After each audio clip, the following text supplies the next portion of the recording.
الأسمرة المحلة أينما كنتم أيها السادة والسيدات من الفضائية الإثرية نحييكم ونقدم لحضراتكم نشرة أخبار المساء. أستهل معكم أنا عبد الله محمد علي بالعناوين.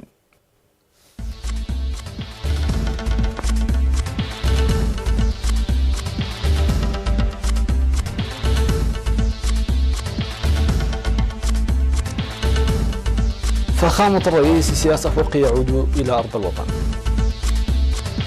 تعريف بالزراعة المائية دون تربة. ارتفاع الإنتاج الزراعي في عرزة. أردوغان يلوح بعملية عسكرية وشيكة في إدلب. قتل 9 أشخاص في عمليتي إطلاق نار بألمانيا. لندن تنتقد الاتحاد الأوروبي لرفض إبرام اتفاق تجارة.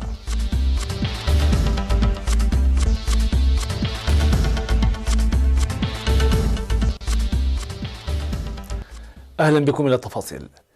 عاد إلى البلاد بعد ظهر اليوم 20 من فبراير فخامة الرئيس سياس أفورقي مختتما زيارته للمملكة العربية السعودية التي استغرقت 3 أيام بناء على دعوة من خادم الحرمين الشريفين الملك سلمان بن عبد العزيز. وأجرى الرئيس سياس أفورقي خلال الزيارة مباحثات يوم 17 من فبراير مع الملك سلمان بن عبد العزيز ويوم 19 مع ولي العهد الأمير محمد بن سلمان في مدينة الرياض حول الدفع بالعلاقات الثنائية التاريخية بين إريتريا والمملكة العربية السعودية والتعاون الشامل بين الدول المطلة على البحر الأحمر والقضايا الإقليمية ذات الاهتمام المشترك.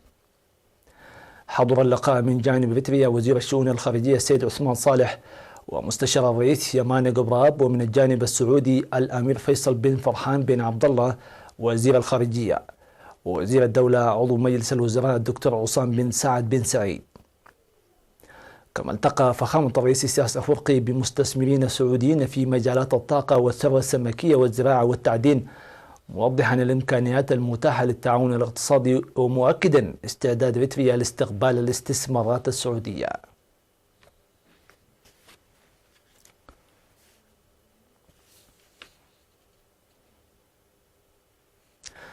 بدأت وزارة الزراعة تعريف المزارعين بالزراعة المائية دون تربة بهدف الدفع بالعلف الزراعي. وأوضحت الوزارة أن هذا الأسلوب الزراعي يقوم بدور كبير في كثير من الدول لإعداد العلف الزراعي واستخدام الماء دون تربة. وحثت الوزارة الدفع بهذا النشاط الزراعي لتوفير العلف الأخضر لكثير من أنواع الحيوانات والرجوع إلى الوزارة للحصول على معلومات إضافية.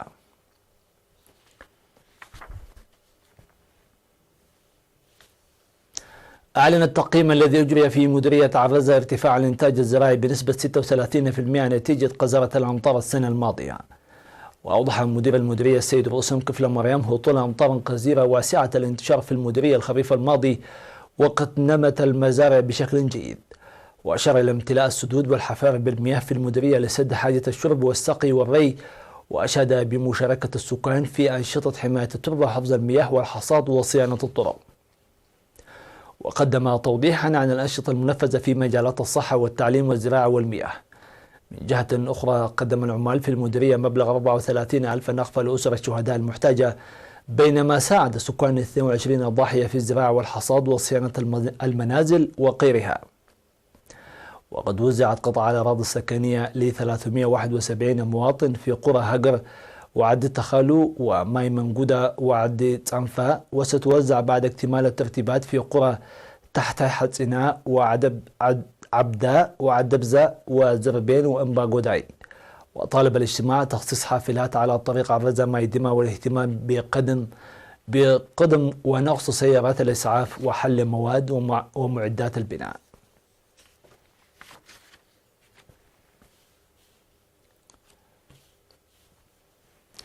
شاركت إريتريا في المنتدى الحضري العاشر والاجتماع الدوري 75 للجنة الدولية ضد كافة أنواع التمييز ضد المرأة.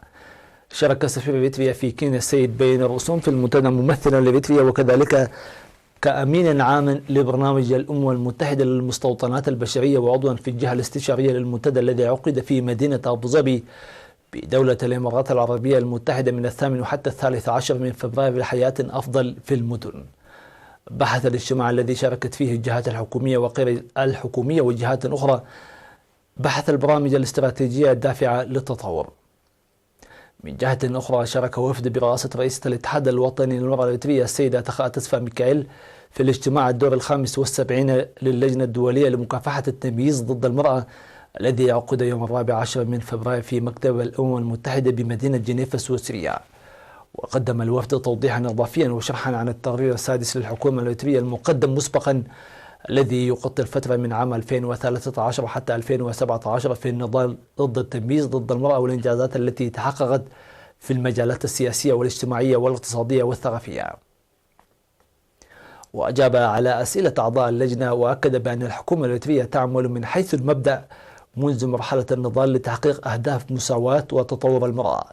في غضون ذلك أحيا الإريتريون المقيمون في مدن روما وميلانو وبولونيا وبارما وفيرينيزي وبييزا ونابولي وكاتانيا وباري وفيرنو الإيطالية وشمال لندن البريطانية ومانهايم وكايزر سلاوترن الألمانية الذكرى 30 لعملية فنقل.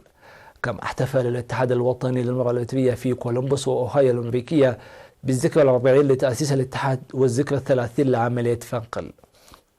من ناحية أخرى عقد شباب الجبهة الشعبية للديمقراطية والعدالة في جوبا بجنوب السودان ندوة يوم 16 من فبراير حول تأثير وسائل التواصل الاجتماعي. ودعت الندوة الشباب الإريتري للاستفادة الواعية من منصات التواصل الاجتماعي التي لها الفوائد إلى جانب التأثير السلبي. وشكر سفير إريتريا في جنوب السودان السيد يوهانس تخلى ميكائيل منظمي الندوة داعيا لمواصلة عقد البرامج المماثلة المؤثرة توعويا. من جهة أخرى عقدت جمعية أصحاب شاحنات الوايت للاستثمار والتعاون في مدينة جدة السعودية اجتماعا تقييمي لأنشطتها.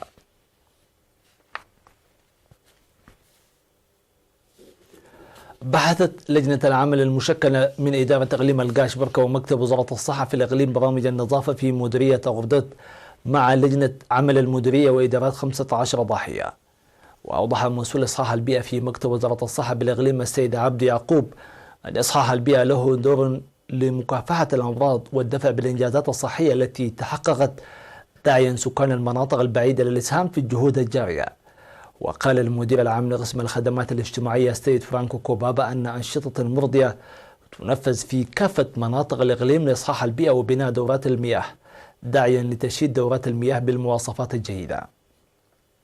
وذكر مدير مديرية غردة السيد إسحاق طعم أن البرنامج أدخل لدرء الأمراض الناجمة عن نقص النظافة مؤكدا تنسيق جهود إدارات الضواحي ولجنة النظافة.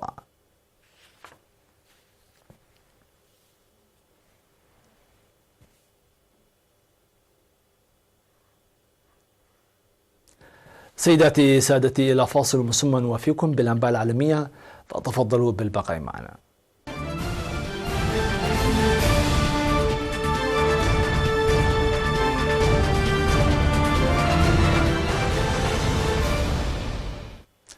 أهلا بكم من جديد.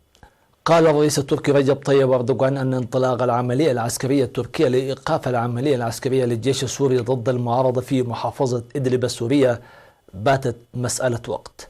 وحذر أردوغان في كلمة ألقاها من أنه مصمم على تحويل المنطقة الحدودية إلى ملاذ آمن بأي ثمن، إلا أن الحكومة الروسية سارعت بالاعتراض على أي عملية عسكرية تركية مقبلة، حيث قال الناطق باسم الكرملين ديمتري بيسكوف أن قيام تركيا بأي عمل عسكري ضد القوات الحكومية السورية في إدلب سيكون أسوأ السيناريوهات الممكنة. وكانت الحكومة السورية وروسيا قد رفضتا الطلب التركي بالانسحاب إلى خلف خطوط وقف إطلاق النار المتفق عليه عام 2018. يذكر أن العملية العسكرية للجيش السوري قد أدت إلى تشريد 900 ألف شخص مدني منذ الأول من ديسمبر الماضي، وقتل المئات جراء العملية معظمهم بنيران الجيش السوري وحلفائه وفقا للأمم المتحدة.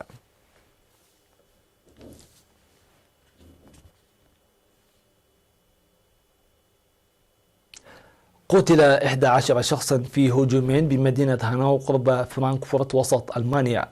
وأعلنت الشرطة الألمانية أن شخصا اشتبه في أنه مطلق النار في الهجومين عثر عليه جثة هامدة في منزله. وعثر المحققون أيضا على سيارة المشتبه به التي كانت تحتوي على ذخائر.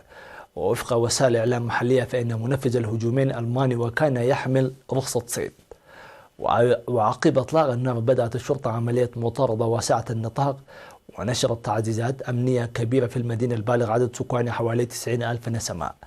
وشهدت ألمانيا في السنوات الأخيرة عددا من الهجمات الجهادية أسفر أحدها عن مقتل 12 شخصا في قلب برلين في ديسمبر 2016. لكن أكثر ما يغلق السلطات الألمانية حاليا هو التهديد الإرهابي من اليمين المتطرف، ولا سيما منذ اغتيال عضو في حزب المستشارة الألمانية أنجيلا ميركل مؤيد للمهاجرين في يونيو الماضي.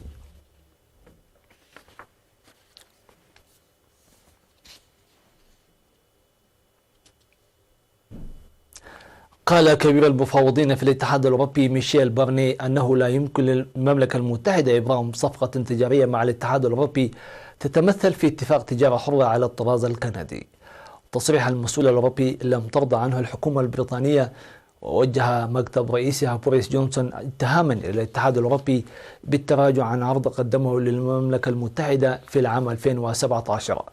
وتسعى المملكة المتحدة إلى إبرام صفقة تجارية مع الاتحاد الأوروبي تماثل تلك التي أبرمتها بروكسل مع كندا واليابان وكوريا الجنوبية، والتي تم فيها رفع الرسوم الجمركية دون أن تلتزم تلك الدول بقواعد الاتحاد الأوروبي على نحو وثيق.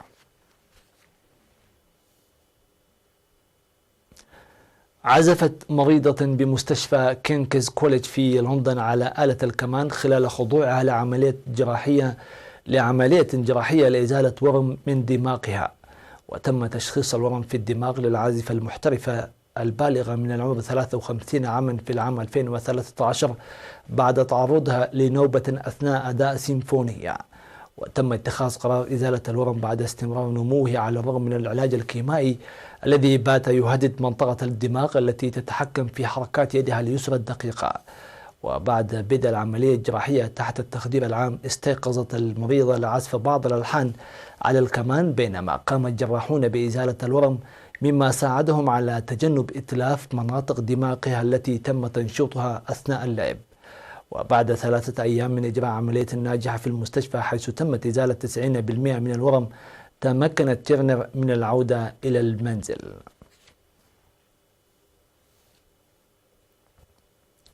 شفانا الله وإياكم ودمتم في أمان الله وحفظه.